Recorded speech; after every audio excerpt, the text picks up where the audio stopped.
Okay, the stream is now live and I will begin. Okay, so what we're gonna do now is we're gonna create a set of eyeballs that are gonna, and we're gonna use a constraint called look at constraint. Okay, so we're gonna have it's gonna take about 10 minutes or less to set this up, and I'm gonna actually teach you how to make eyeballs as well, and this will go on and follow a skull, so when you actually begin to create your characters, you know how to make eyeballs. 2-in-1 demo. Okay, here we go. First thing I'm gonna do is I'm gonna go and create using a standard primitive and a sphere. From our perspective, I'm gonna pull out, and I'm also gonna press F4 to get my edge faces on. Okay, Alt W to increase the screen, and make sure that your segments are on 32. This is what we're gonna use. Actually, I'm gonna put my radius to 20 centimeters, and then I'm gonna turn on my angle snap up here, and I'm gonna rotate my eyeball 90 degrees, and this is in my Y axis. Oh no, sorry, on my X axis. Okay. Huh? Pardon? There's a new stream. What is it? A new one and a new code?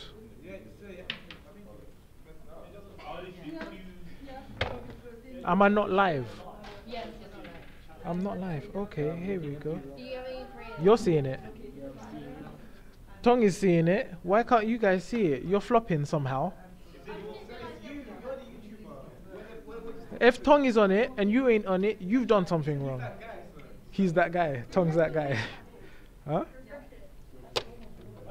Refresh. Refresh, rotate, go on. Okay, let's continue. Okay. So I'm continuing. Sorry guys for that interruption. Let's continue. Okay, now I have my eyeball rotated 90 degrees in the x-axis. I'm going to move it up in the z-axis so it sits just above the grid. Why not? I'll pull it back and make sure that it's directly in center of the x. And now I am going to convert this to an editable poly. Okay. I'm going to be using the polygon selection, and I'm going to select the center, this one, and I'm going to use the grow function, and this will select it in a spherical sense, and I'm going to use the Alt to click the top 3 to get rid of them, so we can use the grow again a further 2 times. Okay, the next thing I'm going to do is over here in the menu, I'm going to scroll down until I see detach. I'm going to detach. And I'm going to call this iris and press OK.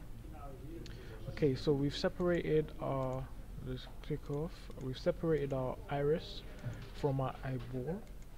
And the second thing I'm going to do is I'm going to mirror this iris because we want to create an iris on the inside to have a reflection. So here I click mirror. I'm going to say I want it in the Y axis. You can see it's jumped back here, but I want it to be a copy. You can use the offset to pull it back and forth, but just press OK. I'm going to be pulling the iris forward so it sits directly behind the eyeball. The next thing I want to do, I need to pause the stream again. I apologize. Yes? So actually, you're going to be integrated. Carla has it, Tong has it. Who else has it? Chloe has it.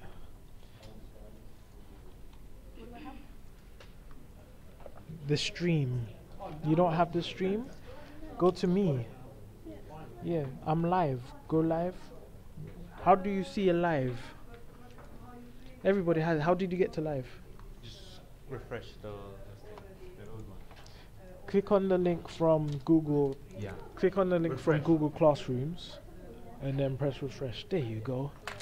You have it. Do you have it, Charles? Okay. Listen to a stream of 3S Max if they can't see. I didn't think that one very Do you have it, Ben? Yeah, sure you can. I've got it now. You've got it now. Okay, so everybody's on scratch, yes? Okay. We will continue. Okay. Okay, the next thing I'm going to do is, why not, we'll select our iris 1 and I'll pull it forward so we can see that we have an inner iris on the inside. So on our iris, on our second iris, because it's inside out, we're going to use a normal modifier to flip it. So I'm going to go to my modifier list, sorry. I'm going to go down to normals. You can press N on your keyboard to get there. And then I'm going to attach it and you can see that it's flipped inside out. Okay, the next thing that we want to do is I'm going to press M on my keyboard to bring up our materials. And if your materials looks like this in the slate mode, all you need to go is to modes and compact material. Same thing, just a bit easier to use. Okay, so what I want to do now is I want to create a see-through material. So we're going to go to opacity on our first default material. We're going to go to opacity and put the opacity down to something like 10. I'm going to put my specular level up to something like 60, or it could be more, 70. And then turn the glossiness up also to about 60. Hello. Okay, so what I'm going to be doing now is I'm going to be selecting the iris. Nice to see you. Log on to the computer. We're live streaming. I'll catch you up in 1 second.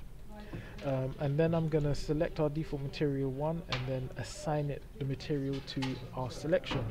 And you can see it's gone see-through now. Okay. I'm going to then pull the eyeball back. Or we can snap it. No, we can't. I'm going to pull it back to around here so it sits in front. And then I'm going to make another material, and this is going to be our iris 2. So let me select it, slow click, and then I'm going to make let's just make a blue or something, it doesn't really matter, and assign that as well. Okay, let's get rid of that for now. Actually, bring it back up. I'm going to make a white color with some gloss, and then I'm going to assign it to the actual eyeball. So our eyeball is looking more eyeballish. Okay, using our iris 2, so you can slow click to jump between different objects in the scene. And then I'm going to go to our normals. I'm going to right click and I'm going to collapse 2 and press yes on the pop-up. I'm going to select polygon. We only want the first one. I'm going to use grow, and then I'm going to use our alt function again to deselect the extra polygons that was moved, that were selected, and use grow again. This time we're going to use the shift key, and pulling in the y axis we're going to pull out, and we're going to make another polygon, and we're going to call this pupil. Just click enter. Now on our pupil, what we're going to do is go to our modifier, select the vertex, and the first one, if I just go sideways, I can pull it forward a bit, and then I can use the marquee select to select the ring of vertices and pull them forward as well, so there's like a slight bump or ridge. Deselect and then push this one back, your pupil back, and let's press M again to go into materials, and let's make another material. You can also name all of your materials, by the way, and we're going to color this a darker color. Let's go for a super dark brown, and let's put a tiny bit of gloss on that also and tighten it up. and we can assign our gloss to that. Not that it matters because we're not really doing rendering here. Okay, so here you have some form of an eyeball. Depending on how you do textures and stuff, you can make it look realistic, but this is the beginnings of it. The next thing that we want to do is we want to go to create helpers and dummy. Now, instead of animating or moving our eyeball, what we're going to be doing is we're going to be putting our eyeball into some type of controller and use the controllers to add to other things.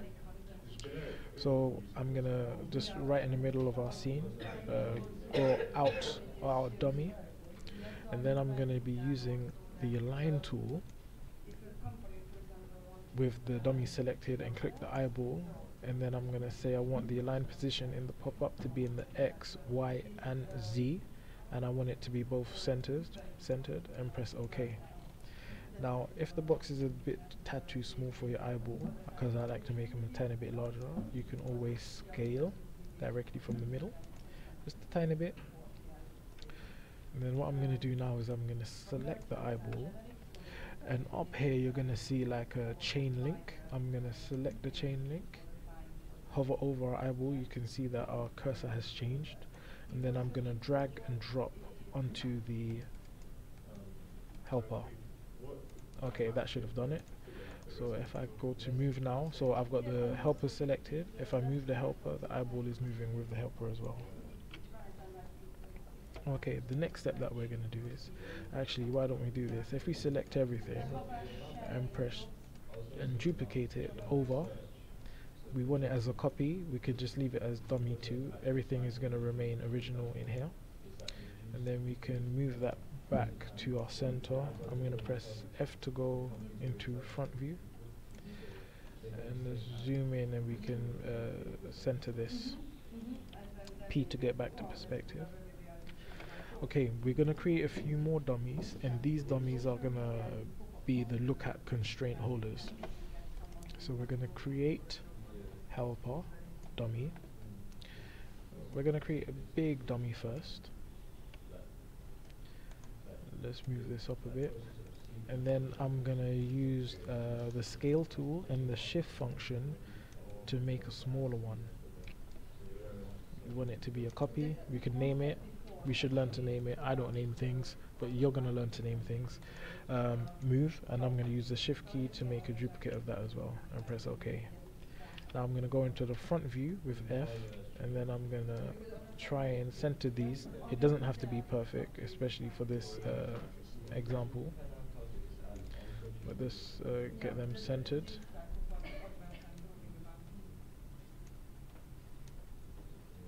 There we go. And then we can scale our larger one. So right, select the larger one, scale, and we can scale in the Z axis to make it smaller, and move it, and then scale in the Y axis also, and the X, so it's out. Okay, now here is where it might get confusing, but trust me, it's easy, as everything is easy. I'm going to be selecting these two controllers, so use control to select both, and then use the link tool to link and drag to our large box. Okay, let's go to move again. I'm going to select the first dummy on my left eyeball, and then I'm going to go to animation, constraints, look at constraints. Now again, we have the pick whip. I'm going to select the corresponding helper, and now you see that the eye has flipped out to the left, but it has a blue to say, okay, we are looking at this box. Now again, in the control panel, it's gone to motions automatically. If it doesn't, you can just go there manually. And we want to go down to where it says look at constraints, and we want to keep initial offset.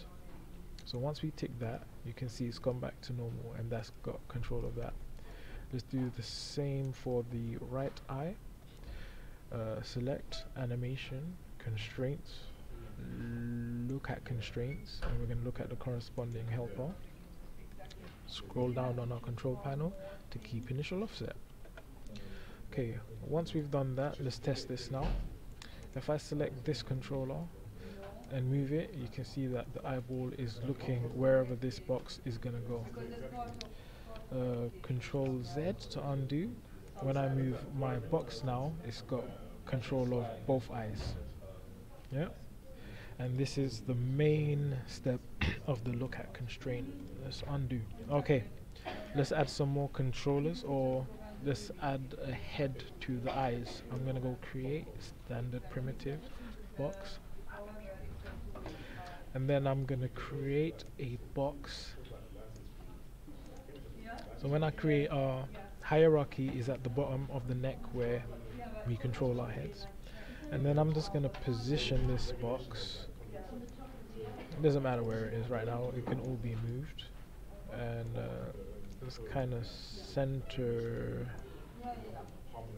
it to take the shape of our head, a muppet head, a puppet head.